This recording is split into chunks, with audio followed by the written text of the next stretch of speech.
आज है आपका पजल। पजल में कुछ मैं ज्यादा समझाऊंगा अभी रुक करके, पहले मैं एक बार आपको मौका देता हूँ, एक चांस आपके लिए है। इस चांस को आपके लिए मतलब ये आप क्वेश्चन है आपके पास, इस क्वेश्चन में बेसिकली है क्या कि हॉकी, वॉलीबॉल और क्रिकेट में इनमें से कौन सा प्लेयर अच्छा है, आपको वो नाम बताना है। नाम पढ़ लो एक बार ध्यान से। अरे मुस्कान सोनी जी, आपका नाम लिया था बेटा। कह रहा है कि हॉकी, वॉलीबॉल और क्रिकेट में कौन अच्छा है, ये देख लिया। अब मुझे एक बार ट्राई मारो कि क्या आप इसको बना सकते हो। मतलब मैं आपको पोल नहीं दे रहा, टाइमर दे रहा हूँ। मतलब आप इसमें कुछ कोशिश कर सकते हो, क्योंकि कोशिश करने वालों की कभी हार नहीं होती।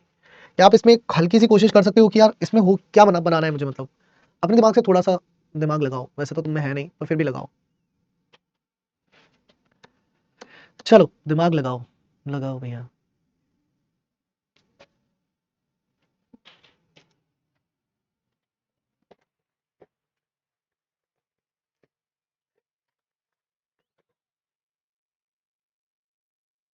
लगा कुछ दिमाग वहां? मतलब ऐसा कुछ लग रहा है कि हाँ तुम कर यार रिप्लाई में। रजनीश, कविता, सुरेश, गंभीर और महेश दोस्त है और अच्छे खिलाड़ी हैं। ठीक है।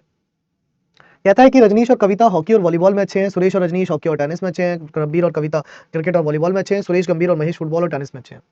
कह रहा है Rajneesh, Kavita, Suresh, Gambhir and Mahesh are friends and good players. Rajneesh and Kavita are good in hockey and volleyball, Suresh and Rajneesh are good in hockey and tennis, Gambhir and Kavita are good in cricket and volleyball, Suresh, Gambhir and Mahesh are good in football and tennis. तो यहाँ पर नाम दिए गए हैं Bhupendra. 30 question आते हैं CBT 1 में, 35 आते हैं सीबीटी 2 में बेटा। फिलहाल अभी ये सब बातें बाद में है ना, 30, 35, 36 की। अभी क्वेश्चन देखो कैसे करते हैं सेटिंग अरेंजमेंट को पजल के अंदर। अब जैसे यहाँ पर नाम दिए गए हैं, क्या नाम है आपका? पहला नाम है रजनीश, रजनीश। दूसरा नाम है कविता, कविता। तीसरा नाम है सुरेश, सुरेश। चौथा नाम है गंभीर, गंभीर। पांचवा नाम है महेश। ठीक है, 5 नाम है जी। अच्छे दोस्त और अच्छे खिलाड़ी दोनों हैं। अब आगे पढ़िए। कह रहा है रजनीश और कविता हॉकी और वॉलीबॉल में अच्छे हैं। तो रजनीश और कविता किस किस में अच्छे हैं? हॉकी और वॉलीबॉल में। तो ये हॉकी में अच्छी है और वॉलीबॉल में अच्छे हैं। ये हॉकी में अच्छा है और वॉलीबॉल में अच्छा है, तो हॉकी और वॉलीबॉल इसके आगे लिख दीजिए।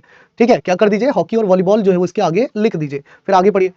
आगे कह रहा है कि सुरेश और रजनीश हॉकी और टेनिस में अच्छे हैं। क्या क्या भैया? सुरेश और रजनीश। तो रजनीश यहाँ पर है, सुरेश यहाँ पर है। सुरेश और रजनीश हॉकी और टेनिस। तो हॉकी में तो अच्छे हैं ही, साथ में टेनिस में भी अच्छे हैं। तो हॉकी में तो अच्छे हैं ही, साथ में ये दोनों टेनिस में भी अच्छे हैं। कविता के लिए टेनिस की कोई बात नहीं की गई, तो कविता के आगे मैंने देखो टेनिस जो है वो नहीं लिखा। कविता के आगे देखो टेनिस जो है वो मैंने नहीं लिखा।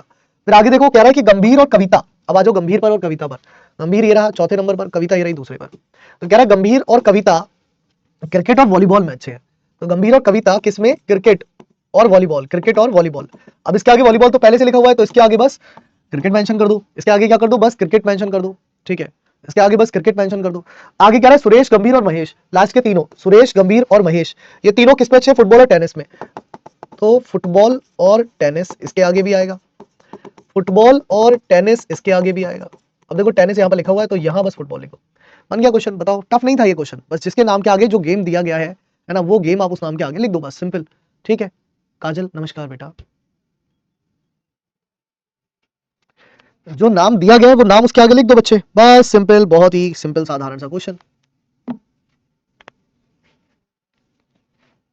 वॉलीबॉल और क्रिकेट में कौन अच्छा है? तो हॉकी, वॉलीबॉल और क्रिकेट में, हॉकी, वॉलीबॉल और क्रिकेट में कौन अच्छा है? तो आपको दिखेगी कविता। तो हॉकी, वॉलीबॉल और क्रिकेट में कौन अच्छा है? सर कविता अच्छी है हॉकी, वॉलीबॉल, क्रिकेट में। दूसरा क्वेश्चन है, कह रहा है कि टेनिस, क्रिकेट, वॉलीबॉल, फुटबॉल में कौन अच्छा है? तो टेनिस, क्रिकेट, वॉलीबॉल, फुटबॉल चारों गेम में कौन अच्छा है? तो चारों गेम में गंभीर अच्छा है। चारों गेम में कौन अच्छा है? चारों गेम में जो है वो गंभीर अच्छा है ना। चारों गेम में कौन अच्छा है? तो चारों गेम में जो है वो गंभीर अच्छा है। चारों गेम में कौन अच्छा है? तो चारों गेम में गंभीर अच्छा है। फिर कह रहा है टेनिस, वॉलीबॉल और हॉकी में कौन अच्छा है? टेनिस, वॉलीबॉल और हॉकी में कौन अच्छा है? तो टेनिस, वॉलीबॉल और हॉकी में अच्छा है रजनीश। तो टेनिस, वॉलीबॉल और हॉकी में कौन अच्छा है? तो टेनिस, वॉलीबॉल और हॉकी में रजनीश अच्छा है। तो ये हो गया रजनीश। ठीक है, एक और क्वेश्चन सिमिलर पैटर्न पर है, अपने आप बनाओ इसको। एक और क्वेश्चन है सिमिलर पैटर्न पर है, रवीश और एक दिया कमलेश। वॉलीबॉल कर दो। उसके आगे कह रहा है कि सुरेश और रवीश को, तो सुरेश नया नाम है और रवीश पुराना नाम है, इनको हॉकी और बैडमिंटन पसंद है। हॉकी और बैडमिंटन। ठीक है, तो यहां पर हॉकी तो आ ही गया और बैडमिंटन भी आ गया। सही है। कह रहा है कि गिरी और कमलेश को, तो कमलेश पहले से है, गिरी नया आ गया। गिरी और कमलेश को शतरंज और वॉलीबॉल यानी कि चेस और वॉलीबॉल पसंद है। तो इसके आगे चेस आ जाएगा और वॉलीबॉल भी आ जाएगा। कह रहा है सुरेश, गिरी और मुकेश को, तो सुरेश, गिरी और मुकेश, मुकेश मतलब लास्ट नाम है, तो सुरेश, गिरी और मुकेश को फुटबॉल और बैडमिंटन पसंद है। फुटबॉल और बैडमिंटन, फुटबॉल और बैडमिंटन। तो इसके आगे भी यही हो जाएगा, फुटबॉल और बैडमिंटन। बैडमिंटन इसके आगे पहले से है तो इसके आगे फुटबॉल आ जाएगी। बस हो गया तैयार, बन गया। अरे वाह क्या बात है, बन गया सबका, दैट्स नाइस। अब इसमें भी क्वेश्चन ऐसे ही है, कह रहा है शतरंज, हॉकी और वॉलीबॉल किसे पसंद है। शतरंज, हॉकी और वॉलीबॉल। तो शतरंज, हॉकी और वॉलीबॉल किसे पसंद है, कमलेश को। शतरंज, हॉकी और वॉलीबॉल किसे पसंद है, तो ये पसंद है जी कमलेश को, ऑप्शन बी। अगले में कह रहा है कि बैडमिंटन, शतरंज, फुटबॉल, वॉलीबॉल, 4 गेम जिसमें आ रहे हो वो किसको पसंद है। तो 4 गेम आ रहे हैं यहाँ पर, किसको है, गिरी को। 4 गेम आ रहे हैं यहाँ पर, ये किसको है, गिरी को। तो गिरी को पसंद है, गिरी को पसंद है। उसके बाद है जी हॉकी, वॉलीबॉल, बैडमिंटन किसे पसंद है। तो हॉकी, वॉलीबॉल, बैडमिंटन पसंद है भैया रवीश को। किसको है, रवीश को। ठीक है, आपके पास तो अपनी कॉपी में लिखा हुआ होगा, तो आपको तो पीछे जाने की जरूरत नहीं पड़ रही होगी, मुझे थोड़ा पीछे जाना पड़ता है बस। अब देखो जी, ये वाला जो क्वेश्चन है ये काफी बड़ा सा क्वेश्चन है, ये यहाँ से शुरुआत है इस क्वेश्चन की बेसिकली, और ये यहाँ पर एंड होगा जाकर के। ठीक है, अब यहाँ पर क्वेश्चन में कह क्या रहा है, पहले इस क्वेश्चन को पढ़ोगे तो आपको अपने आप गेम समझ में आएगा। जैसे कह रहा है 7 मेंबर्स हैं, A B C D E F और G, represent 7 different states, Madhya Pradesh, Uttar Pradesh, Bihar, Kerala, Tamil Nadu, Orissa and Maharashtra, in 7 different games, hockey, chess, cricket, badminton, table tennis, golf and billiards. The order, person, state and games is not necessarily the same. कह रहा है 7 सदस्य हैं, A B C D E F और G, 7 अलग अलग राज्य है, मध्य प्रदेश, उत्तर प्रदेश, बिहार, केरल और उड़ीसा और महाराष्ट्र का 7 अलग अलग खेल, हॉकी, शतरंज, cricket, badminton, table tennis, golf और बिलियर्ड्स में प्रतिनिधित्व करते हैं। कहने का अर्थ है 7 लोग हैं इसमें। समझना मेरी बात, ऐसे क्वेश्चंस में हम कैसे करते हैं, एक क्वेश्चन समझ लोगे पहले मेरे से तो दूसरा अपने आप कर पाओगे। ऐसे क्वेश्चनों में क्या करना होता है, मैं जैसे 7 लोग दिए गए हैं, 7 अलग अलग राज्य से हैं और 7 अलग अलग गेम खेलते हैं, तो इसमें हमें एक चीज फिक्स करनी होती है, क्योंकि जब हम क्वेश्चन पढ़ेंगे तो इसमें पढ़ते पढ़ते सॉल्व नहीं हो पाएगा कि डी केरल से जा रहा है, किसको खेल रहा है, या ई कहां जा रहा है। तो इसमें हम एक चीज फिक्स करते हैं, कोई भी एक चीज फिक्स कर लीजिए। जनरली हम ऐसी चीज को फिक्स करते हैं जो अपने आप वैसे भी फिक्स रहती है, जैसे राज्य है, समझ रहे हो बात, है ना। क्यों भाई खुशी, राज्य है, जैसे मान लो यहाँ पर उत्तर प्रदेश राज्य दिया है, तो यूपी कोई कल बदल के एमपी थोड़ी हो जाएगा, एमपी एमपी रहेगा, यूपी यूपी रहेगा, उत्तराखंड उत्तराखंड रहेगा, है ना, लखनऊ लखनऊ रहेगा, देहरादून देहरादून रहेगा, दिल्ली दिल्ली रहेगा। तो ऐसे नाम जो राज्य के नाम हो, जिले के नाम हो, शहरों के नाम हो, उन्हें फिक्स कर दिया जाता है। जैसे यहाँ पर अगर आपको दिए गए 7 राज्य कौन कौन से, MP UP, MP UP Bihar, MP UP Bihar, Kerala, Kerala, Tamil Nadu, Orissa और महाराष्ट्र, ये 7 दिए। तो इसको आप ऐसे बता दोगे, ये 7 राज्य जो दिए हैं इनको आप एज इट इज उतार लोगे अपनी कॉपी में, ऐसे करके, ओ से करके, ए से करके। इन 7 राज्यों के बाद इनमें 7 अलग अलग गेम्स भी दिए हैं। क्या दिए हैं, अलग अलग गेम्स भी दिए हैं और अलग अलग नाम भी दिए हैं, है ना। तो एक जो कॉलम है वो बना दो नाम का, और एक जो कॉलम है वो बना दो गेम्स का, वो बना दो गेम्स का। अब मान लो लिख के आ जाए कि भैया ए जो है वो महाराष्ट्र का प्रतिनिधित्व करता है क्रिकेट के लिए, तो ए को महाराष्ट्र के आगे और क्रिकेट के आगे लिख दोगे। या वो कह दे कि सी जो है वो बिहार नहीं जाता है, तो सी बिहार नहीं जाता है मतलब सी यहां पर बिहार को काट देना। मतलब जो जानकारी अब दी गई होगी उस जानकारी को उसके अनुरूप अब आपको सॉल्व करना है। तो सबसे पहले तो आप ये बना लो, है ना, इस तरीके से आपको बनाना होगा। हर क्वेश्चन में एक चीज आपको फिक्स करनी होगी, हर एक क्वेश्चन में, किसी में गेम्स फिक्स करने होंगे, किसी में दिन संडे मंडे ट्यूसडे, किसी में जनवरी फरवरी मार्च, है ना, किसी में फ्लोर 1 2 3 4 5 6 7 8, और किसी में राज्य। तो मतलब हर एक जगह कुछ ना कुछ फिक्स करना पड़ेगा। ठीक है, कहीं बैंक आएगी तो बैंक के नाम फिक्स कर देंगे, क्योंकि बैंक में कस्टमर तो बदलते रहते हैं पर बैंक नहीं बदलती, बैंक वहीं रहती है, तो बैंक के नाम फिक्स कर देंगे, है ना। तो ये आपका पहला सीढ़ी है, पहली सीढ़ी उतार ली आप सबने, हाँ या ना, आगे बढ़ू मैं, पहली सीढ़ी उतार ली आप सबने, क्यों भैया राजा जी।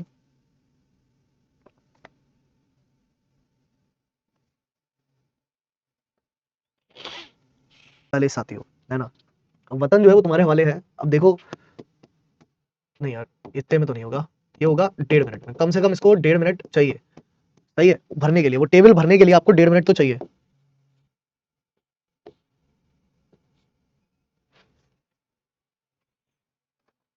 बनाओ जी।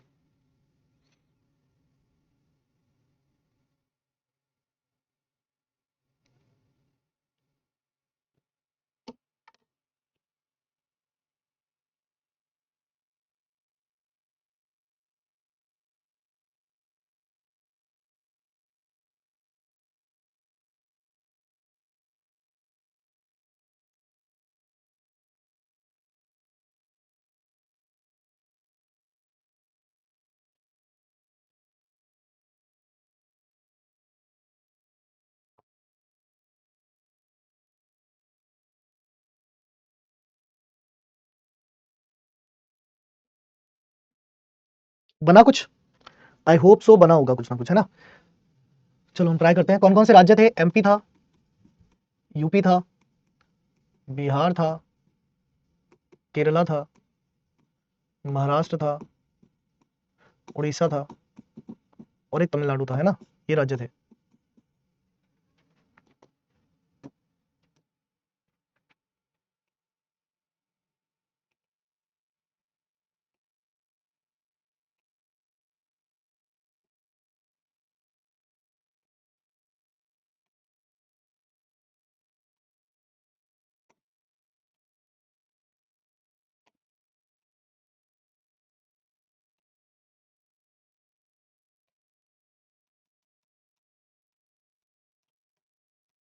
किस किस से बिल्कुल भी नहीं बना, मतलब एक लाइन भी नहीं बनी।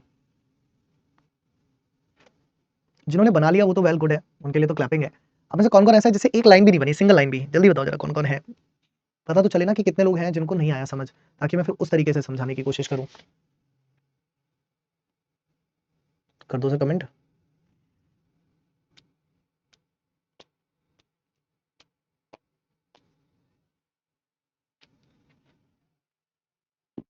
पूरा बन गया, क्या बात है। और देखो जिससे नहीं बना वो ध्यान से सुनो, बाकी लोग का बन गया तो अच्छी बात है, आप लोग अब शांत रहना। जिससे नहीं बना वो ध्यान से सुनो।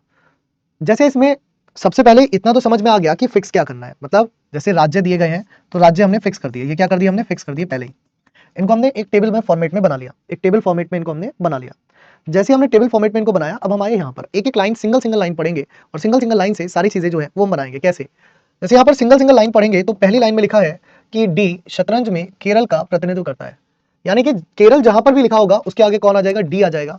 और डी गेम कौन सा खेल रहा है? डी गेम खेल रहा है चेस, तो यहाँ पर क्या आ जाएगा? यहाँ चेस आ जाएगा। ठीक है। अगली लाइन में क्या रहा है कि ई जो है वो गोल्फ टीम का प्रतिनिधित्व करता है, लेकिन उत्तर प्रदेश और महाराष्ट्र से नहीं है। तो यहाँ पर देखो ई के बारे में कोई क्लियर कट इन्फॉर्मेशन नहीं मिली, बस ये पता चला ई जो है वो गोल्फ खेलता है, लेकिन ई जो है वो उत्तर प्रदेश से तो नहीं है और ई जो है वो महाराष्ट्र से भी नहीं है। मतलब यहाँ पर ई नहीं आ सकता, और यहाँ पर ई नहीं आ सकता तो मतलब यहाँ पर गोल्फ भी नहीं आ सकता। दिमाग लगा सकते हो इतना तो, क्योंकि गोल्फ और ई तो एक ही जगह पर आएंगे, जहां पर ई आएगा वहीं पर गोल्फ आएगा। तो यहाँ पर ई नहीं आ सकता, तो यहाँ पर ई नहीं आ सकता मतलब यहाँ पर गोल्फ का गेम भी नहीं आ सकता। दो लाइन पूरी हो गई। तीसरी लाइन पर आए, कह रहे ए जो है वो बैडमिंटन के लिए मध्य प्रदेश का प्रतिनिधित्व करता है। तो बैडमिंटन के लिए ए क्या करता है? मध्य प्रदेश, तो यहाँ पर बैडमिंटन आ गया। ठीक है। आगे देखो, कह रहा है सी जो है वो उड़ीसा का प्रतिनिधित्व करता है। सी कहाँ का करता है? उड़ीसा का। लेकिन लेकिन क्रिकेट और टेबल टेनिस के लिए नहीं। तो यानी कि यहाँ पर जो है वो क्रिकेट या फिर टेबल टेनिस टीटी जो है वो नहीं आ सकता, मतलब ये दोनों गेम्स यहाँ नहीं आएंगे, यहाँ नहीं आएंगे, ये मना किया इसको। ठीक है, यहाँ नहीं आएंगे, ये मना किया इसको। इतना बन गया आप सभी का? यस और नो? यहाँ तक बन गया हाँ या ना? जिनका नहीं बन रहा था वो बताओ। काजल कुमारी, यहाँ तक बन गया?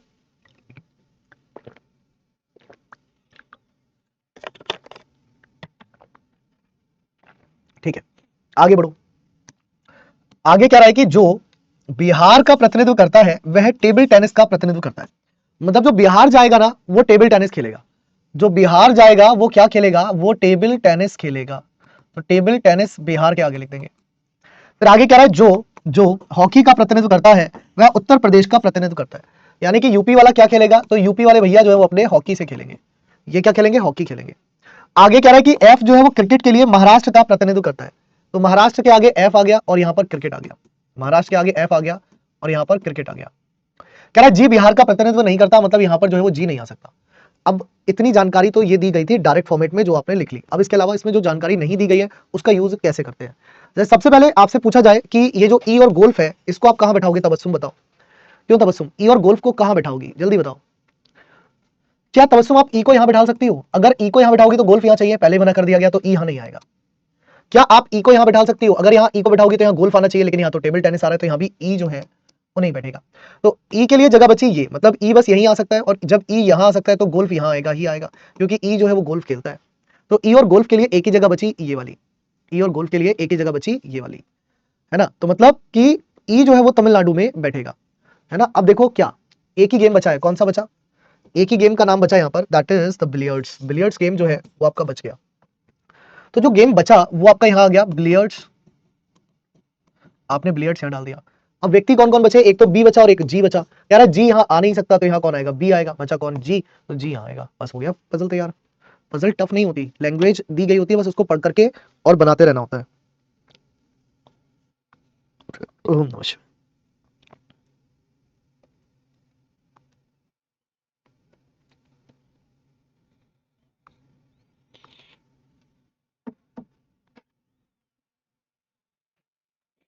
ठीक है। क्वेश्चन है बिलियर्ड्स टीम का प्रतिनिधित्व कौन करता है? तो साहब बिलियर्ड्स टीम का प्रतिनिधित्व सी करता है उड़ीसा के लिए। तो बिलियर्ड्स टीम का प्रतिनिधित्व कौन करता है? सी करता है उड़ीसा के लिए। फिर आगे बोला गया है कि बिहार का प्रतिनिधित्व कौन करता है? तो बिहार का प्रतिनिधित्व करता है बी, है ना। बिहार का जो प्रतिनिधित्व करता है वो कौन करता है? वो बी करता है। तो ऑप्शन सी इसका आंसर होगा। और कह रहा है उत्तर प्रदेश का प्रतिनिधित्व कौन करता है? तो यूपी, यूपी से कहवा, तो यूपी में कहवा, यूपी में जीवा, तो यूपी का प्रतिनिधित्व करता है जी। ठीक है, चलिए अगला ये बताइए। ये रुकिए अभी, इसमें रुक जाइए, ये मत करिए अभी, पहले आप ये वाला मत करिए, पहले करिए आप ये वाला। कहाँ गया?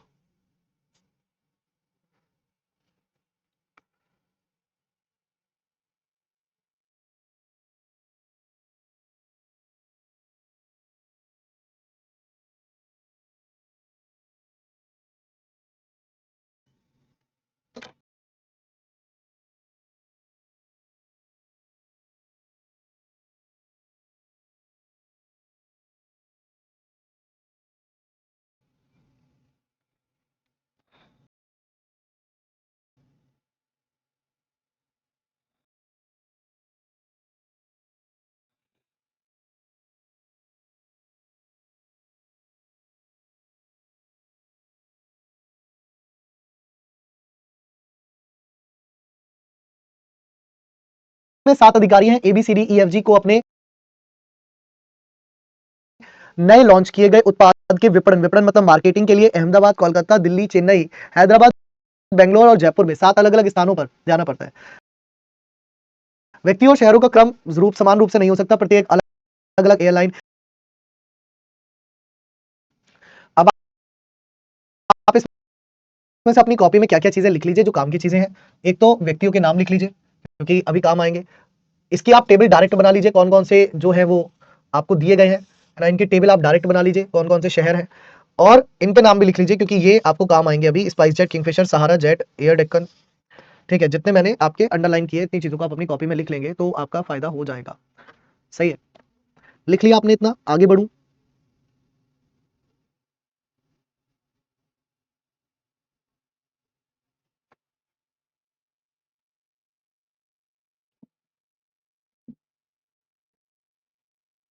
चलिए तो क्वेश्चन देखिए, कौन कौन से शहर थे? ये था अहमदाबाद, कोलकाता, दिल्ली।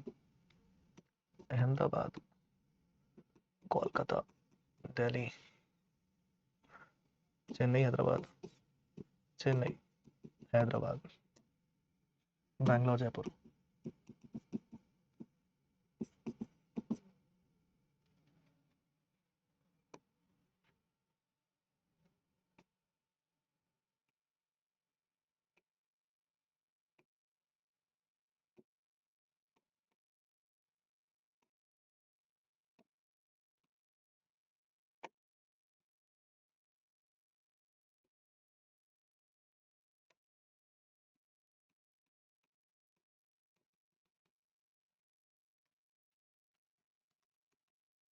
डन?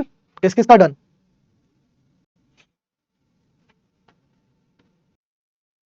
जिससे नहीं हुआ वो ध्यान देखना। कह रहा है सी कोलकाता जाता है लेकिन सहारा या जेट एयरलाइन द्वारा नहीं। अब कोलकाता कहाँ है? यहाँ सी जाता है लेकिन सहारा से नहीं जाता और जेट से नहीं जाता, इन दोनों से नहीं जाएगा। काट दो, जिनसे नहीं जाएगा उनको छोटा सा लिख के काट दिया करो ताकि दिमाग में रहे कि इनको यहाँ पर लिखना नहीं है, ना फिर पूरा क्वेश्चन बार बार पढ़ोगे। कह रहा है डी एयर इंडिया द्वारा बैंगलोर के लिए उड़ान भरता है। तो बैंगलोर जाएगा डी किसके द्वारा? एयर इंडिया द्वारा। जो जयपुर जाता है वह एयर डेक्कन या सहारा से यात्रा नहीं करता। तो जयपुर में एयर डेक्कन और सहारा नहीं जाएंगे, ई एयर डेक्कन द्वारा यात्रा करता है। ई एयर डेक्कन द्वारा यात्रा करता है, तो ई जो है वो एयर डेक्कन से जाता है। अब देखो इससे एक चीज पता चल गई, यहाँ एयर डेक्कन नहीं आ सकता मतलब यहाँ ई भी नहीं आ सकता, और कहीं थोड़ी ना भी ई क्यों मना किया है। ए अहमदाबाद नहीं जाता, तो ए जो है वो अहमदाबाद नहीं जाता मतलब यहाँ ए नहीं जाएगा। एफ स्पाइस जेट द्वारा हैदराबाद की यात्रा करता है, तो एफ हैदराबाद किसके द्वारा? स्पाइस जेट द्वारा। एफ हैदराबाद किसके द्वारा? स्पाइस जेट द्वारा।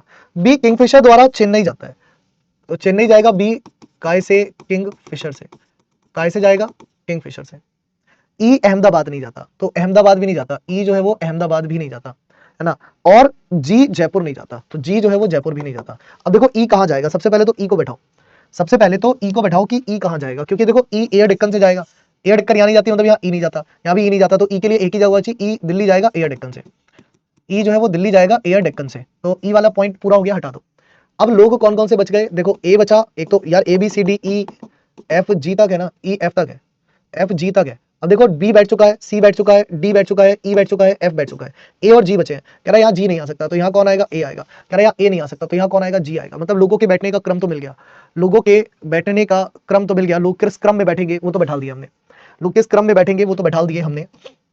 उसके बाद देखो अब यहाँ पर फ्लाइट कौन कौन सी बच गई, फ्लाइट कौन कौन सी बच गई, देखो स्पाइस जेट हो गई, एक तो किंगफिशर बची, किंगफिशर भी हो गई, स्पाइस जेट किंगफिशर हो गई, सहारा बची, एक तो कौन सी बची, सहारा बची।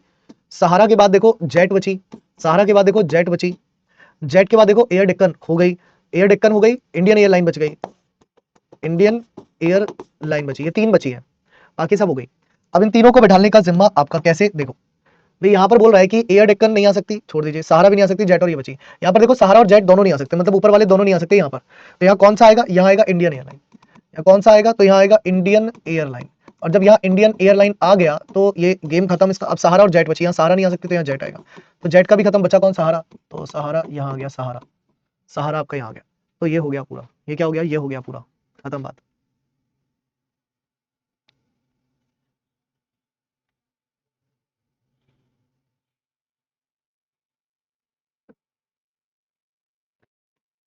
कह रहा है सहारा एयरलाइन की यात्रा कौन करता है, सहारा की करता है जी, अहमदाबाद के लिए। सहारा की अहमदाबाद के लिए कौन करता है, जी करता है सहारा की अहमदाबाद के लिए। सही है, कोई बात नहीं श्रद्धा, टाइम तो लगेगा ना। जयपुर कौन जाता है, जयपुर जाता है सर ए जेट से, जयपुर जाता है ए जेट से। जो एयर डेक्कन की यात्रा करता है वह किस स्थान पर जाता है, तो एयर डेक्कन वाला जा रहा है दिल्ली, एयर डेक्कन वाला कहां जा रहा है, तो एयर डेक्कन वाला जा रहा है दिल्ली, दिल्ली दिल्ली दिल्ली दिल्ली। चलिए बहुत बढ़िया। अब ये वाला क्वेश्चन करिए,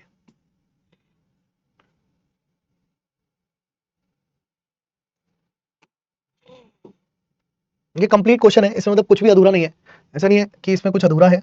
और ये कंप्लीट क्वेश्चन है, और इसके लिए मैं आपको कायदे से पूरे 2 मिनट दे रहा हूं। ठीक है, अपना दिमाग दौड़ाइए, आपको पूरे 2 मिनट ये रहे। शुरुआत कर दीजिए शुरू।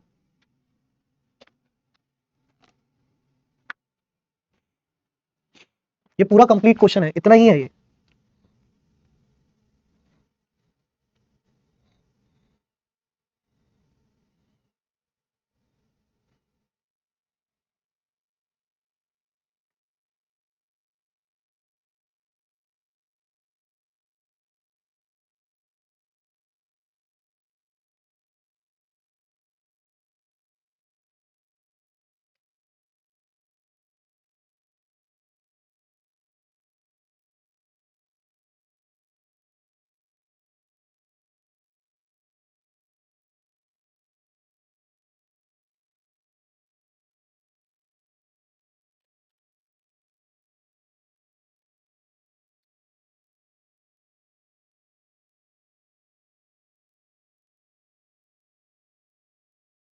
अच्छा एक बात बताओ, टाइम ज्यादा ऐसा तो है नहीं कि तुम स्पेशल हो, तुम्हें टाइम ज्यादा लगा है, तो सबको इतना लगेगा या नहीं बना। पर क्वेश्चन में कहा गया कि कह रहा मूवी के, तो विषम संख्या वाली मंजिल कितनी भी हो सकती है, मंजिल तो मंजिल है ना। सबसे निचली मंजिल 1 है और ऊपरी 8 है, तो मैंने क्या करा, मैंने कहा 1 4 5 6 7।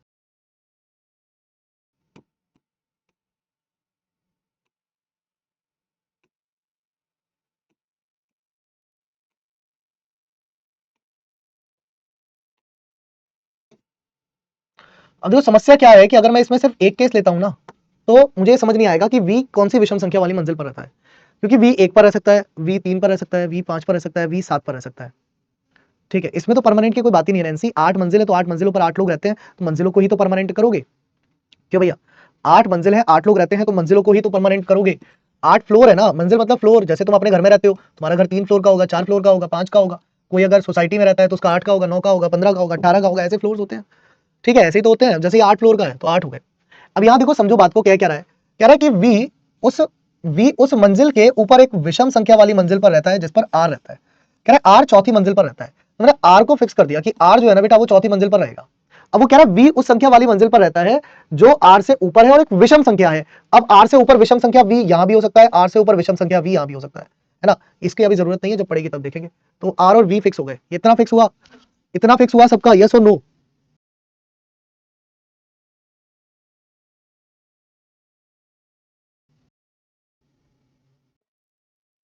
निकटतम नीचे वाली मंजिल पर रहता है। मतलब जहां पर Q रहता होगा ना बेटा, उसके जस्ट नीचे कौन रहता है? S। निकटतम नीचे मतलब एकदम नीचे। या तो T या U V के निकटतम ऊपर रहता है। अब यहां पर T या U रहता है, मतलब या तो यहां पर T रहेगा या फिर यहां पर U रहेगा, या तो यहां पर T रहेगा या तो यहां पर U रहेगा। इसका मैं एक केस और ले लूं, अगर मैं V को मतलब यहां मान लूं, वैसे तो 4 केस, एक केस और लेना चाहिए मुझे ना, इसके 4 केस लेने चाहिए। 4 केस अगर मैं ले लूंगा तो मेरे लिए बहुत आसानी हो गई। कैसे हो गई देखो, अगर मैं यहाँ 4 केस ले लेता हूं, समझो बात को, जैसे यहां पर भी R ले लूं और मैं यहां पर भी R ले लूं, तो मेरा काम कितना आसान होगा। अब देखो ये दोनों केस सेम हो जाएंगे। कौन कौन से? देखो इसमें यहां पर भी V लिया है, इसमें मैंने यहां पर भी लिया है। इसको केस 1 दे दो, इसको केस 2 दे दो, इसको केस 3 दे दो, इसको केस 4 दे दो, ठीक है। इसके लिए V यहां पर लिया है। अब वो क्या कह रहा है? वो कह रहा है कि या तो U या तो T जो है V के ऊपर रहता है। अगर इस V के ऊपर T ले रहे हो तो इस V के ऊपर U ले लो, अगर इस V के ऊपर T ले रहे हो तो इस V के ऊपर U ले लो। तो ये दोनों सेम है ना, ये दोनों सेम है और ये दोनों सेम है। यस और नो? 4 केस ले लो, आपका काम हो गया। आपको कुछ अलग से नहीं करना, उसी टेबल में एक केस और बढ़ाना है। कह रहा है W जो है वो T के नीचे वाली मंजिल पर रहता है। निकटतम नीचे नहीं बोला, नीचे मतलब कहीं भी नीचे रह सकता है, नीचे मतलब कहीं भी नीचे रह सकता है। V दो जगह बेटा इसलिए रखा है क्योंकि V कह रहा है कि एक विषम संख्या वाली मंजिल पर रहता है। अब R के ऊपर दो विषम संख्या है ना, या तो 5वीं मंजिल पर रहेगा या 7वीं मंजिल पर रहेगा, है ना। अब उसमें भी दो केस बन गए, क्योंकि V के ऊपर या तो T रहेगा या फिर U रहेगा। तो V के ऊपर या तो T रखोगे, V के ऊपर या तो U रखोगे। नहीं केस आएगा, मंजिल वाला केस आएगा, तो आपको 3-4 केस बनाने पड़ेंगे, है ना। 3 से 4 केस मिनिमम बनाने पड़ेंगे। अब सबसे पहले आप इस लाइन को पकड़ो, ये वाली लाइन जो दी गई थी ना कि R जो है चौथी मंजिल पर रहता है, मतलब R के लिए तो जगह फिक्स है ना कि R तो यही रहेगा। अब मैंने कहा इसके 4 केस ले लो, 4 केस लिए मतलब यहां पर 4 बार ले लिया, कोई एक केस सही बनेगा 4 में से, कौन सा सही बनेगा मुझे नहीं पता, पर मैंने 4 केस ले लिए अपने हिसाब से, ठीक है। अब देखो यहां पर क्या कह रहा है, कह रहा है V नाम का व्यक्ति उस मंजिल के ऊपर एक विषम संख्या वाली मंजिल पर रहता है जिस पर R रहता है। विषम संख्या कौन सी है? R से ऊपर विषम संख्या 5 है या 7 है, तो V या तो यहां रहेगा, तो मैंने इसके 2 केस ले लिए, या फिर V यहां रहेगा, इसके मैंने 2 केस ले लिए। इसके 2 केस लेने का कारण क्या है? इसके 2 केस लेने का कारण है ये वाली लाइन कि या तो T नाम का व्यक्ति या फिर U नाम का व्यक्ति V के ऊपर रहता है। अगर मान लो मैं यहाँ T फिक्स कर दूं तो U को कहां बैठाऊंगा? इसलिए या तो T रहेगा या फिर U रहेगा, या तो T रहेगा V के ऊपर या फिर U रहेगा, या तो T रहेगा U के ऊपर या तो U रहेगा। मतलब ये दोनों सेम से केस है, ये दोनों सेम केस है, बस U और T अंतर होगा यहां आकर के, U और T का अंतर होगा यहां आकर के। सही है? इतना समझ में अब आ गया? यस और नो? जल्दी से बताओ, इतना समझ में अब आ गया, हाँ या ना?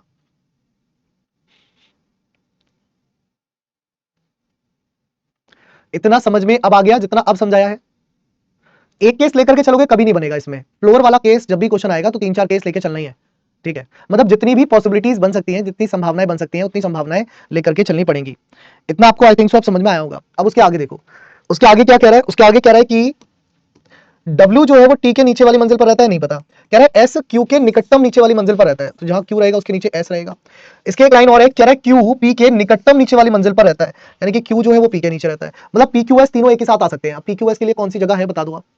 PQS तीनों एक ही साथ आ सकते हैं, तो PQS के लिए एक ही जगह कौन सी है? ये P, ये Q, ये S एक ही जगह बच रही है ना। PQS तीनों एक साथ आने चाहिए, PQS तीनों एक साथ आने चाहिए, तो ये PQS तीनों एक साथ आ गए। कह रहा है W U के आसन मंजिल पर नहीं रहता, मतलब U के पड़ोस में नहीं रहेगा, मतलब कि W यहां तो नहीं आ सकता, ये कंफर्म है, ठीक है। W यहां तो नहीं आ सकता। दूसरी चीज कह रहा है कि W जो है वो T के नीचे वाली मंजिल पर रहता है, तो मतलब जहां T होगा उससे नीचे कहीं रहेगा, तो यहां इससे नीचे कहीं जगह नहीं बची, तो ये भी खत्म हो गया, ये भी खत्म हो गया। अब देखो यहां पर है दो चीजें, अगर मैं यहां पर T ले रहा हूं, तो मैं यहां पर T ले रहा हूं, तो T के नीचे वाली मंजिल पर W ले रहा हूं, तो मैं यहां पर U ले रहा हूं, वो सॉरी यहां पर मैं U ले रहा हूं, हाँ सही है। यहां पर U बच गया ना और W बच गया, तो U और W फॉर एग्जांपल मैंने ये ले लिए, ठीक है। या फिर ऐसा होगा कि यहां पर T ले लो और यहां पर W ले लो, यहां पर T ले लो या फिर यहां पर W ले लो, है ना। ये दो केस बच रहे हैं, इन दो केस में आपको बनाना पड़ेगा। अब इन दो केस को बनाने के लिए आपको एक बार फिर से पढ़ना पड़ेगा कि क्वेश्चन में कोई पॉइंट ऐसा होगा जो जहां पर छूटा है। कह रहा है W जो है वो T के नीचे वाली मंजिल पर रहता है, तो W जो है वो T के नीचे वाली मंजिल पर रहता है, यानी कि यहां तो T यहीं आएगा और इसके नीचे W आएगा, ये तो फिक्स हो गया, ठीक है, ये तो फिक्स हो गया। अब यहां पर दिक्कत है, इसमें इसमें दिक्कत है क्या कि W कहां आएगा ये देखना है। एक बार फिर पढ़ लो, W U के आसन मंजिल पर नहीं रहता। अच्छा हो गया ना, गेम खत्म। W और U पड़ोस में नहीं रहते, आसन मंजिल पर मतलब पड़ोस में नहीं रहते। आप चाहे यहाँ पर U ले लो, यहाँ पर W ले लो, आप चाहे यहाँ पर W ले लो, आप यहाँ पर U ले लो, ये दो ही चीज बच रही है भाई, दो ही व्यक्ति बच रहे हैं ना, W और U, बाकी तो हमने बैठा दिए। अब W अगर यहाँ बैठाओगे तो U यहाँ बैठाओगे तब भी पड़ोस में नहीं होगा, W यहाँ बैठाओगे U यहाँ बैठाओगे पड़ोस में बैठ नहीं सकता, तो ये भी हटा दो। मतलब इसका जो ये चौथा वाला केस आपने लिया था, ये केस बिल्कुल सही है, इसके आधार पर प्रश्न के आंसर आपको देने होंगे, ठीक है। बेटा अमन आपके पास वैसे भी कम है, तो क्यों घुटनों में दर्द करते हो आप अपने, है ना। क्वेश्चन तो बनाना पड़ेगा, अगर एग्जाम में आएगा तो क्वेश्चन तो बनाना पड़ेगा, है ना। 4 फ्लोर लेने पड़ेंगे, ठीक है, 4 केस लेने पड़ेंगे, ऐसा तो नहीं है कि एक केस में बन जाएगा, 4 तो लेने पड़ेंगे एग्जाम में आएगा तो हो सकता है 5 भी लेने पड़े। अभी यहाँ पर कोई और नई पॉसिबिलिटी बनती तो वो भी हमें लेनी पड़ती, है ना? नहीं बनी है तो अच्छी बात है, 4 ही पॉसिबिलिटीज में आंसर आ गया। जो चीज नहीं है उसको काटते चलेंगे सिंपली। इस वाले क्वेश्चन को एक बार खुद से रिवाइज करना, खुद से बनाने की कोशिश करना, बनेगा। ठीक है, इस वाले क्वेश्चन को एक बार कर रहे होंगे